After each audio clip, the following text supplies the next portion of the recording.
চান? ফাঁসি, সর্বোচ্চ সাজা? সর্বোচ্চ সাজা। এরকম সমাজে ঘুরে বেড়ালে অপরাধ আরো বাড়বে, তাই জন্য আমি অপরাধ করেছে সর্বোচ্চ সাজাই চাই। সাজাদানে কি আপনারা সন্তুষ্ট না আপনারা মনে করেন বিচার প্রক্রিয়া এখনো সম্পূর্ণ হয়নি? বিচার সম্পূর্ণ হয়নি, তদন্তই সম্পূর্ণ হয়নি, কিন্তু ও দোষী সাব্যস্ত হয়েছে, ওর ফাঁসি চাই। এবং এখানে বিচার প্রক্রিয়া শেষ হয়ে যাবে না, তদন্তও শেষ হয়ে যাবে না, তদন্ত চলবে, বিচার প্রক্রিয়াও চলবে এবং আসল দোষীরা সামনে আসবে এবং প্রকৃত দোষী যারা সবার ফাঁসি চাই। প্রতিবাদ জারি থাকবে। কোর্টে যেমন আমাদের সুপ্রিম কোর্টে আছে, হাইকোর্টে আছে, শিয়ালদা কোর্টেও থাকবে, তেমনি রাস্তার আন্দোলনও আমাদের জারি থাকবে।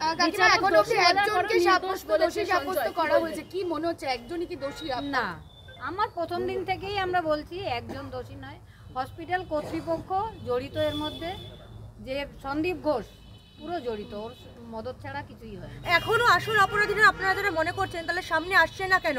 কারা কি লুকোনোর চেষ্টা করছে? কোনো প্রভাবশালীর হাত কি মাথায় রয়েছে? সিবিআই তদন্ত অবশ্যই রয়েছে, সিবিআই কোনোভাবে প্রভাবিত হয়েছে, তাই তদন্তর ওই যে দিকটা হয়নি সেই দিকটাই যাচ্ছেই না।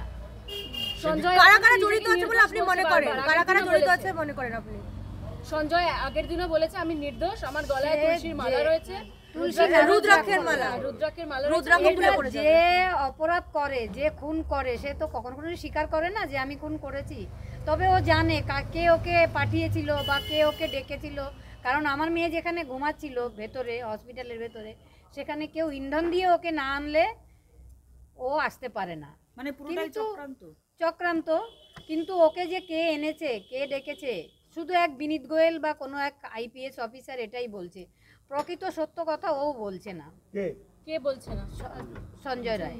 আর কারা কারা জড়িত বলে আপনারা মনে করছেন? আমি মনে হচ্ছে হসপিটালের অনেক লোক, অনেক পুলিশ, যেমন বিনীত গোয়েল, সিপি, এসিপি সোফিয়া মল্লিক, যে হোমিসাইড শাখার, এবং যারা আমার মেয়েকে দ্রুত এনে দাহ করার ব্যবস্থা করে দিল, তারাও এর মধ্যে ইনভলভ। তাহলে কি মনে করছেন সঞ্জয়কে কি এখনো জেরা দরকার? ও জেরা করলে অনেক জেরা ওকে জজ সাহেব করেছেন, 104টে কোশ্চেন আমাদের সামনেই ওকে করা হয়েছিল, ও সত্যি স্বীকার করছে না, শুধু আমি করিনি এটা বলছে। সঞ্জয় যদি ফাঁসি হয়, বাদবাকি যারা অপরাধী যারা ধরা পড়েনি, তাহলে কি কোনো প্রমাণ লোপাট আরো কি সরে যাবে? যে সঞ্জয়কে যদি বেঁচে থাকতো আরো ওকে জেরা করতে হয়তো, এরকম কিছু মনে হচ্ছে? না না না, এটা না মনে হচ্ছে না, প্রকৃত দোষীরা সামনে আসবে। তথ্য প্রমাণ হসপিটালের ভেতর থেকেই লোপাট হয়েছে, কারণ যখন সিপি, এসিপি ওনারা সবাই ভেতরে ছিলেন, তখন সেমিনার হলটা গিজগিজ করছিল ভিড়। আমি তখন পুলিশের পায়ে ধরে কেঁদেও, আমরা মা বাবা, আমাদের ঢুকতে দেওয়া হচ্ছে না, কিন্তু সেখানে দেবাশিস সোম বলে একজন ফরেন্সিক এক্সপার্ট ছিলেন, অভিক দে, বিরূপাক্ষ, এরা সবাই, ডিসি ইন্দিরা মুখার্জি, সবাইকে একদম দেখিয়ে দিয়েছেন এরা আমাদের এক্সপার্ট, ফিঙ্গারপ্রিন্ট এক্সপার্ট, এই এক্সপার্ট সেই এক্সপার্ট, কিন্তু তাদের বিষয়ে কোনো তদন্তই আসেনি এখনো। তাহলে যদি আজকে সঞ্জয়ের ফাঁসি ঘোষণা হয়, তাহলে কি মনে করছেন যে সবটা ধামাচাপা পড়ে যাবে? না, ধামাচাপা পড়তে দেব না আমরা। আসল অপরাধী যতক্ষণ না দোষ সামনে আসবে, ততদিন লড়াইও জারি থাকবে, আমাদের কোর্টের লড়াইও জারি থাকবে। সেদিন কি সঞ্জয়ের কোনো অনুশোচনা ছিল? না না না, কোনো অনুশোচনা অপরাধীদের যেরকম হয় সেরকম ছিল। আজকে আপনাদের কথা শোনা হবে আদালতে? না, আমাদের কথা আজকে শোনা হবে না। আমাদের অনেকগুলো কোশ্চেন ছিল, সেগুলোর অ্যানসার আজকে জজ দেবেন। আমি একটা কথা বলি,